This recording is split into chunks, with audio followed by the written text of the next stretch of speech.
반갑습니다.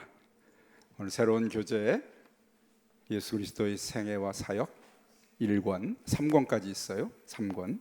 이게 1권이 약 페이지 수가 97, 그렇죠? 100페이지 정도. 아마 지도까지 100페이지가 넘네요. 그렇죠? 그래서 300페이지 정도로 예수님의 생애와 사역을 우리가 공부할 것입니다. 우선 책을 나눠드렸는데 여기에 자기 이름을 써놓으시면 좋을 것 같아요. 앞에다 이름 써놓으셔서 꼭 책을 잃어버리는 분들이 계신데 지금 잃어버리면 여러분이 학교 다닐 때 그렇게 한 줄 제가 믿겠습니다. 그래서 핸드폰을 잃어버릴지언정 이 책을 잃어버리지 않겠다. 그렇죠? 지갑을 잃어버릴지언정 이 책을 지키겠다. 그런 심령으로 책을 꼭 갖고 다니시기 바랍니다. 그렇죠? 네.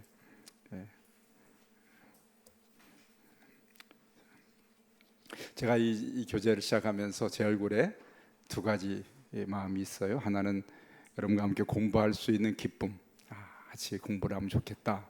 그런 기쁨이 있고, 또 제가 이제 첫 과를 준비하면서 또 하나의 염려가 생겼습니다. 야, 이게 장난이 아니구나. 공부를 준비를 많이 해야 가르치겠구나. 제가 두 가지를 하는 사람인데 진짜 어려운 것을 쉽게, 긴 걸 짧게 하지만 이거는 쉽게 되지가 않는 책이에요.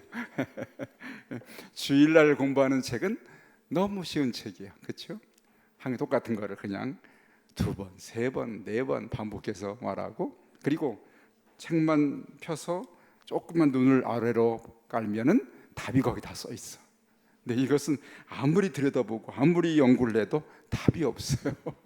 답이 없어. 그래서 제가 교재를 지은 제가 출판사한테 물어봤어요. 그랬더니 아마 목사님 이 책은 어려운 책입니다.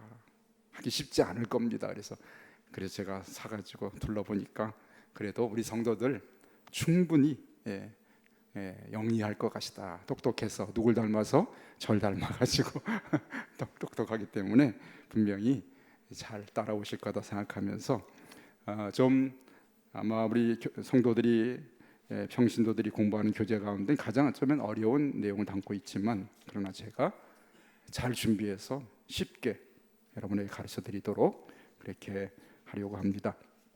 예수님이 어떻게 한 생을 사셨는지, 그리고 어떤 일을 하셨는지 그 정도 우리가 한번 전체를 알면 좋겠죠. 그렇죠? 우리 신앙생활하면서 예수님은 어떻게 한 평생을 하셨을까, 그리고 어떤 일을 하셨을까, 그것을 우리가 전부를 배운다면 참 행복할 것 같습니다. 그래서 이 교재를 가지고 부지런히 좀 공부를 하면서 우리가 첫 과를 시작하게 되면 다른 페이지는 필요 없고요. 우리가 16면을 펼치게 되면 1과가 나오게 되고, 앞에 부분은 집에 가서 한번 시간 되실 때마다 읽어보시면 되겠습니다.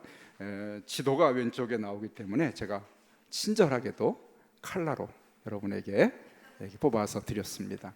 얼마나 친절한 목사인지요. 그렇죠? 책은 흑백이지만 제가 칼라로 인쇄해가지고 드렸기 때문에 그 지도를 보면서 저 위에 갈릴리 호수, 갈릴리 바다를 거쳐서 흐르는 요단강을 거쳐서 사해까지 이렇게 지도가 있고, 왼쪽에 예루살렘과 베들레헴, 그다음 유대 광야와 그리고 사마리아, 그리고 저 위쪽에 갈릴리, 주로 이 지역을 주님께 다니셨기 때문에 이 지역의 데가볼리, 베레아, 이방 땅, 이런 지역을 다니신 주님의 다니신 것을 우리가 살펴보면서 이 지도를 한번 보시고, 대강 예수님이 어디에서 사역을 하시고 어떻게 행하셨을까 하는 것을 지도를 놓고 보시면서 이렇게 공부하시면 좋겠다. 그래서 여러분 가지고 다니시면서 수시로 지도를 들다보고, 유대 땅이 여기고 사마리아, 갈릴리가 저 위쪽이구나, 그다음에 예루살렘은 어디에 있구나, 이 정도 우리가 보면서 이후에 이제 예수님의 사역 가운데서 우리가 활동하시는 그 지역들을 공부하게 될 것입니다. 제가 그래서 오늘부터 공부하는 걸 녹화해 놨다가 유튜브에 올려서 못 오신 분들 빠질 때 보실 수 있도록 제가 준비를 하겠습니다. 제가 친절한 목사이기 때문에 다 이렇게 녹화를 해놨습니다. 그래서 여러분, 자, 오늘은 일과 첫 번째, 그리스도께서 오시기 전에 그분이 오시기까지의 배경을 제가 함께 공부를 합니다. 오늘 배경에 대해서 공부하는 거예요. 전사님 폰트를 아마 나중에 깔아놔야 될 것 같아요. 지금 폰트가 맞지 않는데 화면에. 예. 자, 우선 배경의 그 앞부분에 나오는 문장은 우리에게 매우 중요한 내용을 담고 있기 때문에 천천히 읽어가면 제가 한번 설명을 드립니다. 이 정도의 내용만 알아도 성경을 많이 아는 그런 내용이지요. 우선 함께 읽어보면 제가 구약 성경은 한 민족, 히브리 민족 또는 이스라엘 민족에 대한 이야기다. 그렇죠? 구약은, 신약은 한 사람의 이야기다. 그리고 예수 그리스도에 대한 이야기죠. 구약은 한 민족, 그다음에 신약은 한 사람. 제가 화면을 가져와서 보면 구약의 한 사람, 화면 그 PPT 띄워주세요. 그림. 그래서 한 사람, 아브라함으로부터 시작된 한 민족, 아브라함으로 시작된 한 민족에 대한 이야기고, 신약은 한 사람, 예수 그리스도에 대한 이야기다. 그런 얘기죠. 자, 하나님은 이 예수 그리스도 이분을 세상에 보내시기 위해서 한 민족을 택하시고 세우셨던 것이죠. 아브라함을 부르신 목적은 마지막에 무엇을 위해서? 예수님을 보내시기 위한 계획 속에서 이루어진 하나님의 계획이다. 그럼 결국 구약 성경을 시작한 하나님이 그 구약 성경의 가장 중요한 목표는 바로 신약 성경 예수 그리스도 그분이 목적이었어요. 그렇죠? 그래서 오늘 그것을 먼저 우리가 알게 되고, 자, 한 민족을 세우시려고 하나님께서 그를 부르셨죠. 그래서 창세기 12장 1절부터 3절, 여호와께서 아브라함에게 이르시되 너는 너의 고향과 친척과 아버지의 집을 떠나 내가 내게 보여줄 땅으로 가라. 내가 너로 어떻게 큰 민족을 이룬다. 이 민족을 이루는 목적은 바로 민족을 통해서 마지막 예수 그리스도를 이 땅에 보내시려는 하나님의 계획이 있었던 것이죠. 그 다음 하나님이 친히, 이 계획은, 오신 예수님은 하나님이 친히 사람이 되신 것이다. 그렇게 하신 목적은 뭘까요? 하나님이 어떤 분인지를 우리가 알 수 있도록 하기 위해서 오신 것이. 예수님이 오신 목적은 하나님을 우리가 구체적으로 보고 듣고 만질 수 없는 대상인데, 예수님을 통해서 하나님이 어떤 분인지를 알고 보고 듣고 그분을 만져볼 수 있을 정도로 가까이 할 수 있도록 하시려는 목적으로 예수님이 오신 것이죠. 예수님은 누구를 보여주는 것이죠? 하나님을 보여준 겁니다. 나를 본 자는 누구를 보았거늘? 아버지를 보았거늘. 요한은 예수님을 내가 보고 듣고 만진 바 되었다. 하나님을 보고 듣고 만지도록 해주신 것이 바로 누구예요? 예수님이 오신 목적이다. 그렇죠? 네, 정말 중요한 목적이죠. 자, 예수님이 오신, 세상에 오신 사건이야말로 모든 역사의 중심이다. 인류 역사의 가장 중요한 중심은 예수님이 오신 사건으로 이루어진 것입니다. 거기에 구약 성경은 예수님이 오실 때까지의 어떤 세상의 역사의 무대가 되셨고, 신약 성경은 오신 예수님을 소개하고 설명해 주는 것이 신약과 구약의 역할이죠. 그래서 모든 성경은 누구의 이야기? 예수 그리스도의 이야기다. 또 하나, 그분이 이 땅에 오셔서 우리에게 주시는 영원한 생명의 이야기다. 성경은 예수님에 대한 이야기고, 예수님이 오셔서 우리에게 영원한 생명을 주시는 이야기다. 성경 전체를 우리가 지금 얘기하고 있는 것이에요. 그렇죠? 성경은 다만 우리가 그를 믿고 이해하고, 예수님을 믿고 이해하고 알고 사랑하고 따르도록 하기 위해서 성경은 기록된 것이죠. 다른 목적이 아니라 예수님을 믿도록, 예수님을 이해하게 하고, 예수님을 알게 하시고 사랑하게 하시고 그분을 따르는 삶을 살도록 하시려고 성경이 기록됐다. 이렇게. 그렇죠? 여러분, 이 정도만 우리 읽어도 참 우리에게 정말 풍성한 성경에 대한 설명을 해주셨어요. 자, 두 번째, 메시아, 구원자 또는 기름 부음 받은 자. 옆에 조그맣게 정의를 써놨죠. 메시아라는 그런 말은 기름 부음을 받은 자, 그리스도라는 말이죠. 메시아는 히브리 말로, 그리스도는 헬라 말로 기름 부음 받은 자란 특별한 책임을 감당하도록 선택되어 임명된 사람이 바로 메시아다. 예수님께서 기름 부음 받은 그분이 구원자로 오신다는 예언, 이것이 예수님이 오늘 하늘에서 뚝 떨어진 분이 아니라 너무나 오랫동안 그분을 미리 준비하고 예언했던 분이 오신 거예요. 오늘 갑자기 뚝 나타나신 분이 아니에요. 오늘 이것을 우리가 이제 배경에서 가장 중요하게 배우는 것입니다. 예수 그리스도께서 인간의 역사 가운데 들어오신 것은 예고 없이 일어난 돌발 사건이 아니다. 그렇죠? 그것은 인간 역사의 시작과 인간의 역사가 시작되면서 예수 그리스도 메시아가 오실 것을 하나님이 예언해 주셨다. 최초의 메시아 예언을 창세기 3장 15절로 그렇게 보고 있죠. 같이 한번 읽어볼까요? 내가 너로 여자와 원수가 되게 하고 내 후손도 여자의 후손과 원수가 되게 하리니 여자의 후손은 내 머리를 상하게 할 것이요 너는 그의 발꿈치를 상하게 할 것이니라 하시고, 뒤에 다시 볼기 때문에 제가 읽었습니다. 그래서 성경을 연구하는 분들은 최초의 메시아에 대한 예언은 창세기 3장 15절, 아담과 하와가 범죄한 다음에 아담에게 범죄의 대가를, 그 다음에 하와에게 범죄한 이야기에 대해서 징계하시고, 그 다음에 뱀의 사단에 대해서 하나님께서 오늘 그가 받을 형벌에 대해서 말씀하신 그때 하신 말씀이라고. 그래서 여기에 최초의 메시아 예언은 창세기 3장 15절로 얘기하지만, 또 어떤 분들은 아담과 하와가 죄를 범하고 벌거벗은 것을 알고 나뭇잎으로 자신의 수치를 가렸을 때 하나님께서 그들을 에덴에서 내어 쫓으실 때 가죽옷을 지어서 내어 쫓으시죠. 입혀서. 그때 그 가죽옷을 지을 때 짐승의 가죽을 만들 때 그 짐승이 희생된 것, 그것이 바로 예수님을 상징한다, 그런 말하는 분도 있어요. 어쨌든 간에 예수님의 예언을, 오실 것을 예언한 말씀은 창세기 3장 15절 말씀을 의미합니다. 그렇죠? 자, 그래서 창세기 3장 15절 시작하여 끊임없이 계속해 하나님 창세기 3장 15절 이후에 끊임없이 수많은 예언의 말씀들이 이 땅에 사람들을 통해서 전해졌고, 마침내 그것이 예수님이 오셔서 성취가 된 것이죠.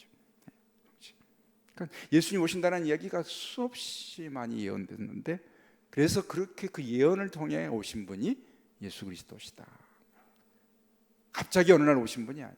우연히 태어난 분이 아니라 이와 같은 하나님의 계획 속에서 수많은 사람들의 입을 통하여서 예언하신, 예언을 통한 성취가 예수 그리스도라. 그렇죠? 그리스도께서 인간의 형상을 입고 오신 것은 창세 전에 계획된 일이었다. 하나님이 세상을 지으시기 전에 계획하셨다. 베드로전서 1장 같이 읽어볼게요. 20절이요. 그는 창세 전부터 미리 알린 바 되신 이나 이 말세에 너희를 위하여 나타내신 바 되었다. 그렇죠? 창세 전에 미리 하나님이 알리셨다고 그렇게 베드로는 말하고 있죠. 네. 자, 인간이 하나님께 불순종의 결과는 하나님으로부터 분리된 것이죠. 생명으로부터 분리된 거죠. 불순종 때문에 죄로 인하여 하나님과 우리가 나누어졌습니다.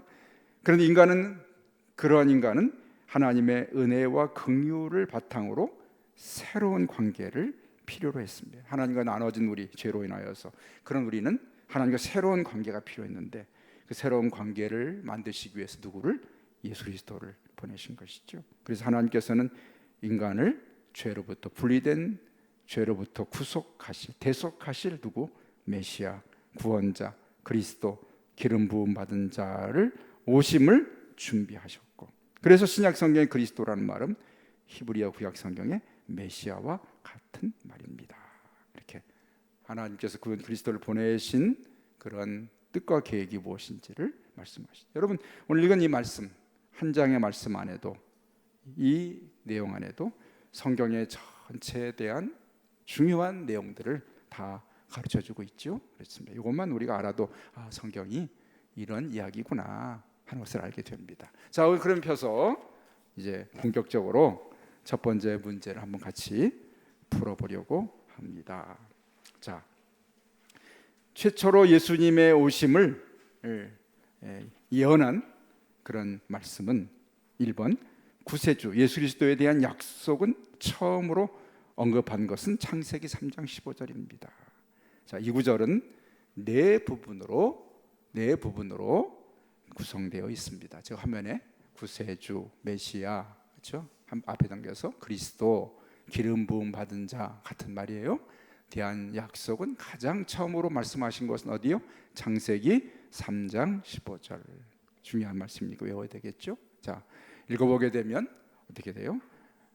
내가 너로 여자의 원수가 되게 하고, 이 뱀에게 말씀은 사탄에게 말씀하시는 것이죠. 내 후손도 여자의 후손과 원수가 되게 하려니 여자의 후손 내 머리를 상하게 할 것이요 너는 그의 발꿈치를 상하게 할 것이니라. 자, 그러면 첫 번째, 내가 너로 여자와 원수가 되게 하고, 여기 너는 뱀으로 상징된 사단을 말씀하는 거죠. 사단에게 하나님께서 여자와 아담과 하와를 유혹해서 범죄하게 만든 너, 사단, 죄악을 범하게 만든 너로 죄악을 범한 여자와 어떻게 뭐가 된다? 원수가 되게 한다. 그래서 사람은 뱀과 원수가, 그래서 뱀을 보면 여러분들이 뱀을 보면 어머나 하고 도망가고 뱀을 이렇게 돌로 치거나 나무로 쳐서 그래서 원수라고 하는 것보다도 어떻게 해요? 여기 뱀으로 상징된 사단은 우리 인류와 영원한 투쟁을 하는 원수가 있죠. 우리가 사단을 부를 때 뭐라고 부르죠? 그냥 사단님 안 하고 사단님이라고 하지 않죠? 원수마귀 사탄 그렇게 말하죠. 부를 때 하나님 원수마귀 사탄을 불러죠. 원수마귀 원수. 그러니까 우리가 옛날 할아버지 할머니가 서로 할아버지가 할머니한테 누구? 할머니가 할아버지를 보고 누구? 그랬더니 왼수 그렇게 말했는데, 그러면서 사람 원수가 아니야. 사단이 우리의 원수예요. 사단이 우리의 원수. 그래서 예수님께서 하나님 하신 말씀 첫 번째, 너는 여자와 원수가 되니까 우리 인류는 이 땅에 사는 동안에 사단과 투쟁하는, 사단 우리를 망하게 하고 우리가 사단과 싸워야 되는 대상으로 하나님께서 말씀하시죠. 너는 여자와 원수가 된다. 인류와 투쟁하는 존재로 하나님께서 사단과의 우리 인류의 관계를 정의하시죠. 두 번째, 너의 후손, 사단의 후손도 여자의 후손과 원수가 되게 한다. 사단의 후손, 여자의 후손. 여기 여자의 후손은 여러 가지로 역사적으로 성경령은 여러 가지로 말씀하지만 보편적으로는 여자의 후손은 바로 예수 그리스도를 의미한다고 생각합니다. 사단과 예수님과도 서로 투쟁하는 그런 관계죠. 그래서 예수님이 40일 금식하시고 광야로 성령이 이끌림 받으셨을 때 사단이 예수님을 유혹하잖아요. 그렇죠? 사단을 미혹하죠. 역시 예수님도 사단과 서로 투쟁하는 대척적인 그런 관계였던 것을 보게 됩니다. 그래서 여자의 후손 예수 그리스도는 너의 머리를 상하게 할 것이라. 예수님께서 사단을 영원히 멸망시키시고 사단을 십자가로 사단을 승리하시고 부활 생명으로 승리하신 예수 그리스도를 의미하고, 너는 사단은 그의 발꿈치를 상하게 하게. 예수님을 십자가에서 죽게 했지만 그것은 그가 완전히 예수님을 향하여 이긴 것이 아니었죠. 부활 승리하심으로 예수님께서 사단을 영원히 사망 권세를 물리치시는 그런 말씀으로, 물론 여기에 대한 그런 해석은 여러 가지가 있습니다. 그럼 역사적으로 2000년 동안 수많은 사람들이 이 내용에 대한 해석을 하고 있지만 보편적으로 그와 같은, 예수님이 원수마귀 사탄을 십자가에 죽으셨지만 부활하셔서 사단을 향한 승리하신 예수 그리스도를 의미하는 뜻으로 창세기 3장 15절 말씀을 우리가 그리스도에 대한 예언의 말씀으로 보게 되죠. 자, 두 번째, 구약 성경에 나오는 다음의 약속들은 그 가지고 있는 중심된 뜻이 무엇일까요? 자, 첫째로 예수님은 민족, 어떤 민족을 이루게 하실 것인가? 민족에 대한 예언의 말씀, 예수님에 대한 예언의 말씀, 아브라함을 말씀하셨죠. 창세기 12장 1절부터 3절 보면, 우선 2절 보면 내가 너로 큰 민족을 이루고 내게 복을 주어 내 이름을 창대하게 하리니 너는 복이 될지라. 너로 아브라함으로 큰 민족을 이루게 하시겠다. 아브라함의 민족 가운데 속해 있는 분으로 예수님을 소개하고 있습니다. 너로 큰 민족을 이룰 것이다. 3절 보게 되면 3절 같이 읽습니다. 내가 너로 3절 아닌데? 내가 이거 똑같이 썼나 보다. 정신이가 오락가락 하노만. 창세기 12장 3절 제가 한자를 3절 너를 축복하는 자에게는 내가 복을 내리고 너를 저주하는 자에게는 내가 저주하리니 땅의 모든 족속이 너로 말미암아 복을 받을 것이라 하신지라. 땅의 모든 족속이 너로 말미암아 복을 받을 것이라. 하나님께서 아브라함의 후손을 통해서 복의 근원이 되게 하신 약속을 하셨죠. 창세기 15장 5절 말씀은 무엇이랄까요? 15장 5절 같이 읽습니다. 아브라함은 그를 이끌고 밖으로 나가 이르시되 하늘을 우러러 뭇별을 셀 수 있나 보라. 또 그에게 이르시되 내 자손이 이와 같이 같으리라. 아브라함을 후손이 그렇게 하늘에 우러러 뭇별처럼 셀 수 없을 만큼 그렇게 너의 후손이 이렇게 있을 것이다. 아브라함 후손 중에서도 예수님은 어떤 지파를 통해서 이 땅에 오실 것인가를 약속했죠. 아브라함의 후손인데 창세기 10장 한 사람 아브라함을 통해 불러서 그 큰 민족을 이루게 하시고 그 아브라함의 후손 가운데 12지파가 있는데 그 12지파 가운데 유다 지파를 위해서 통해서 오실 것을 창세기 49장 10절은 말씀하고 있죠. 한번 규라는 것은 통치자의 지팡이를 말합니다. 읽어볼까요?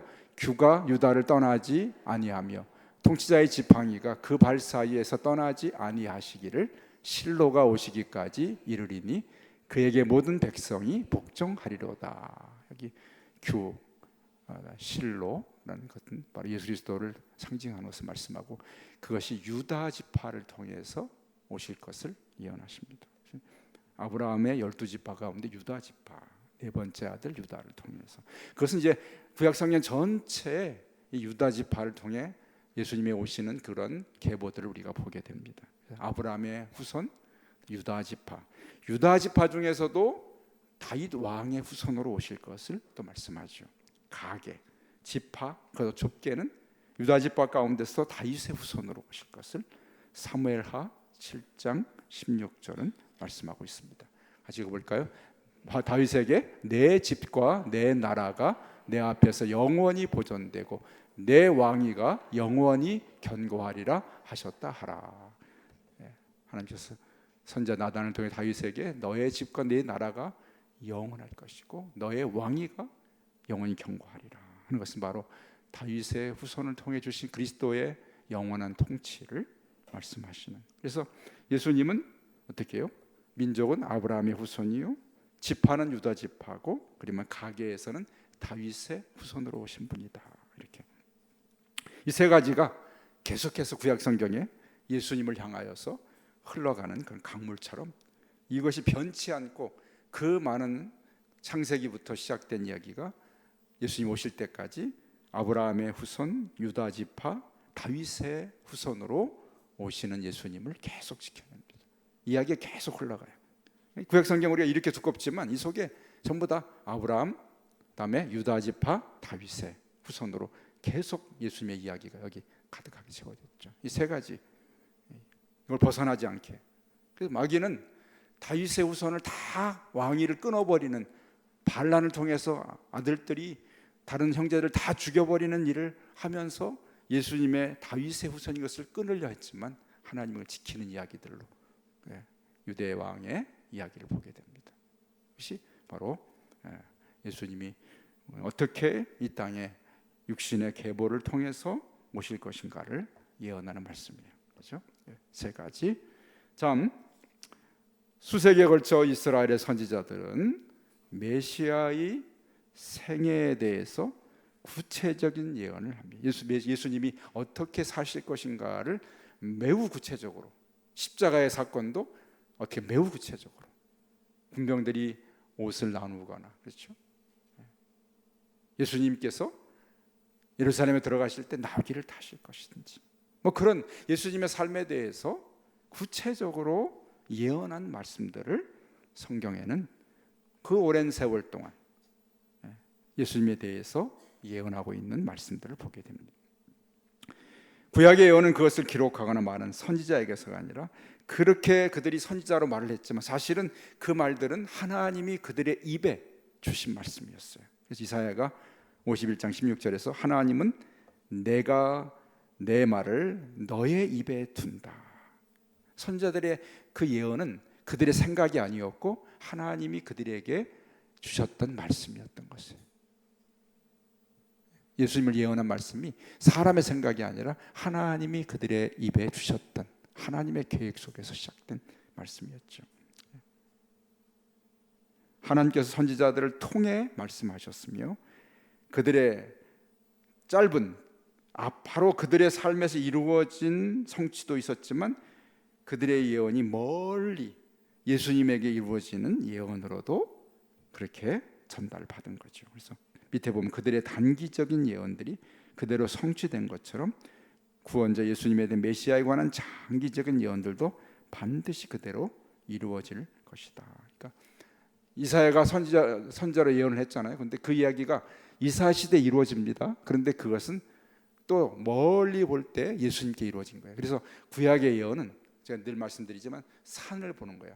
산을 보면 여러분 앞에 앞산이 있고 저 멀리 보는 뒷산이 있고 저 멀리 보는 큰 산이 있잖아요. 그래서 예언이 이루어질 때는 바로 그들 앞산처럼 예언자 이사야나 예레미야 때 이루어졌지만 또다시 예수님 때 이루어지고 또 종말의 재림 때도 이루어지는 그런 예언이 이중 삼중의 의미를 가지고 있어요. 그 말이에요. 그래서 그런 예언들이 선지자를 통해서 이루어졌다.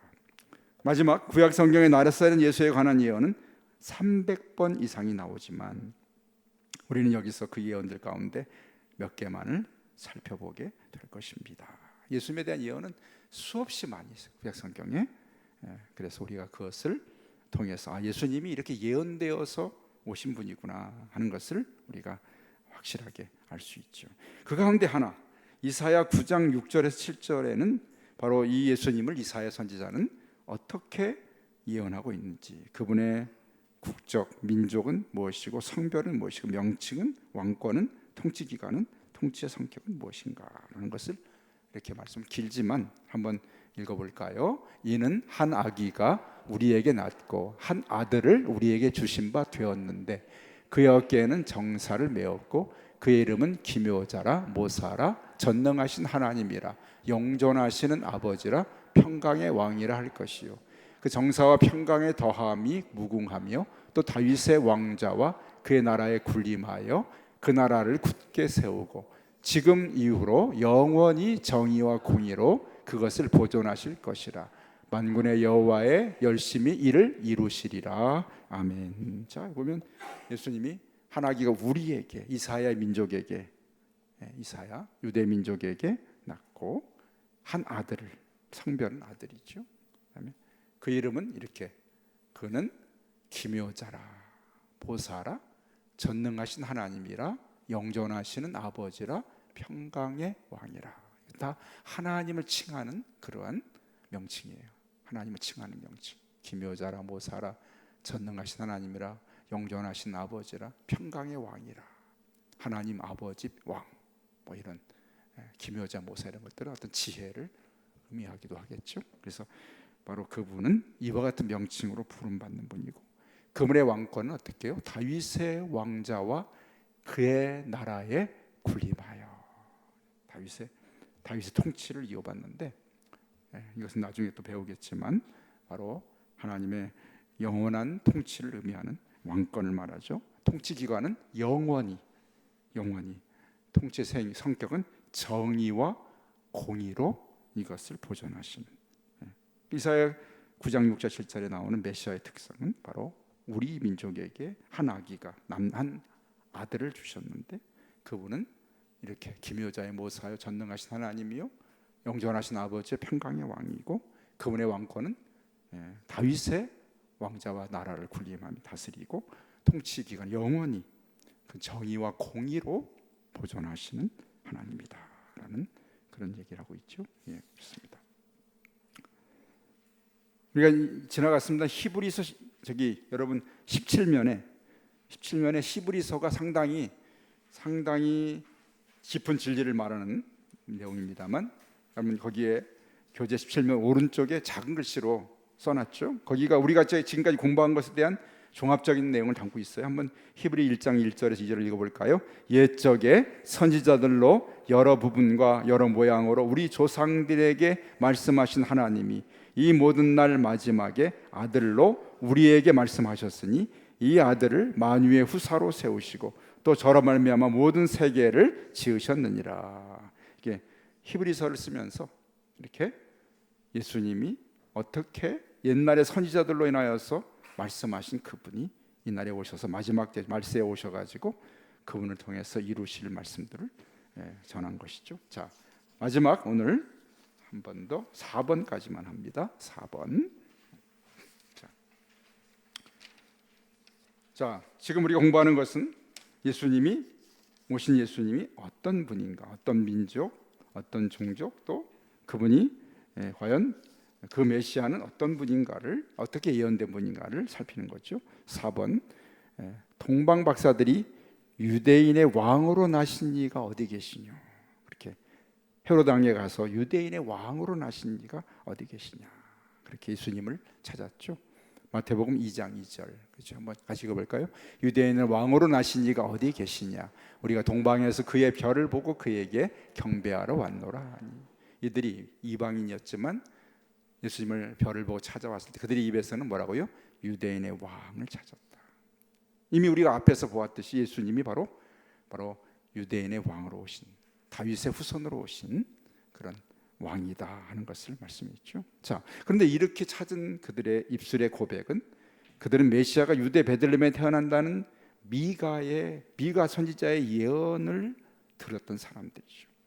예수님 오시기 700년 전에 이 예언이 미가 선지자를 통해서 예언되었는데 그 예언의 말씀을 지금 이루신 거죠. 미가 5장 2절 같이 읽어볼까요?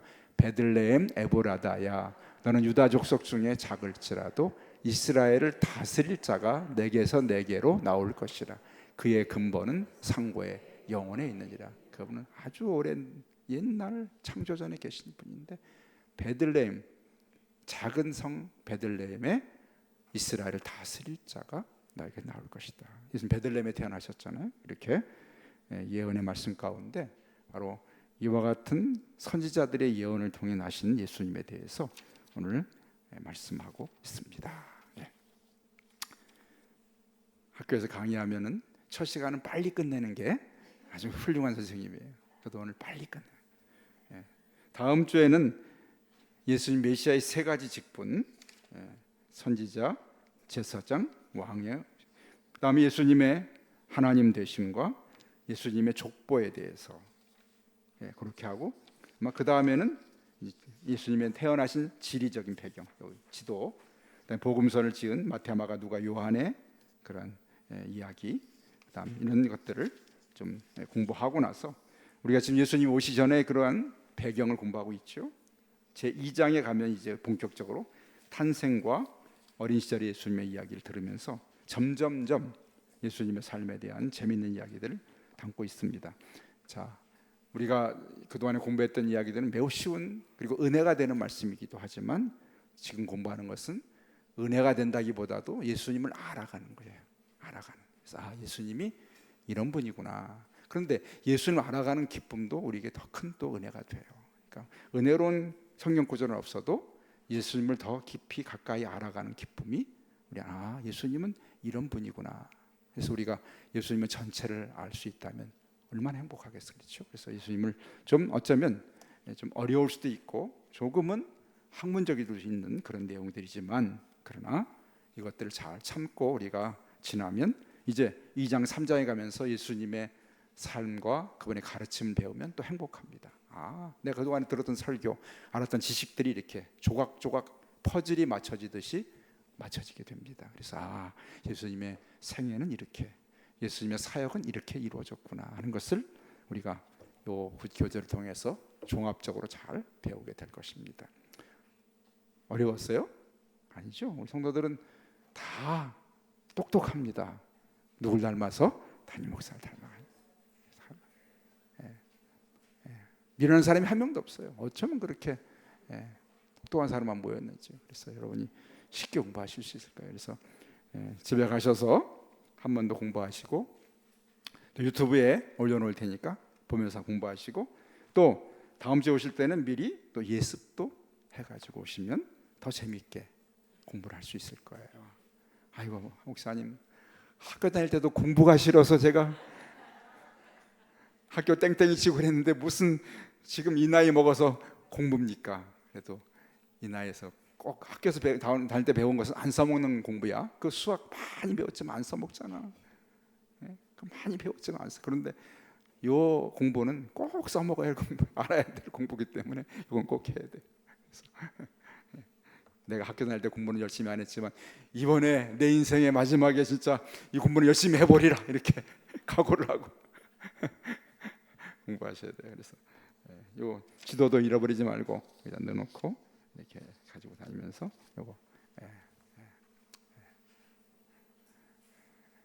가만히 제 얼굴은 잃어버릴 분이 누군가 이렇게 제가 보고 있는 겁니다. 그래서 잘 챙겨서 다니시면 감사하겠습니다. 자, 오늘 배운 말씀은 예수님은 우연히 이 땅에 오신 분이 아니라 하나님의 창세전부터 계획하셨다가 수많은 선지자를 통해서 예언하시고 그리고 준비하셔서 이 땅에 오신 분인데, 오신 목적은 우리를 위하여 오신 분입니다. 여러분, 우리를 위해 보내신 하나님, 예수님 보내실 때 그렇게 준비해서 보내셨다니 얼마나 하나님의 준비하심이 대단합니까? 그렇죠? 하나님 성의 없이 갑자기 딱 보내신 게 아니라 우리를 위해서 그렇게 오랫동안 계획하시고 준비하셔서 우리에게 그분을 보내신 거죠. 그래서 예수님 우리에게 너무나 소중한 분입니다. 너무나 소중한 분이죠. 어떤 시인이 말한 것처럼 국화꽃 한 송이가 필요고 그렇게 소짝소가 울었나 보다. 소짝소 음정동, 나 이거 아무것도 아니야. 이거 소쪽새 하나 우는 걸 감동했지만 그건 아무것도 아니야. 하나님께서 그 오랜 세월 우리를 위해서 준비해서 보내신 분이 예수 그리스도. 오늘 말씀 배우면서 예수님의 소중함을 느끼고 배우고 간직할 수 있는 저 여러분이 되어야 할 줄로 믿습니다. 아멘.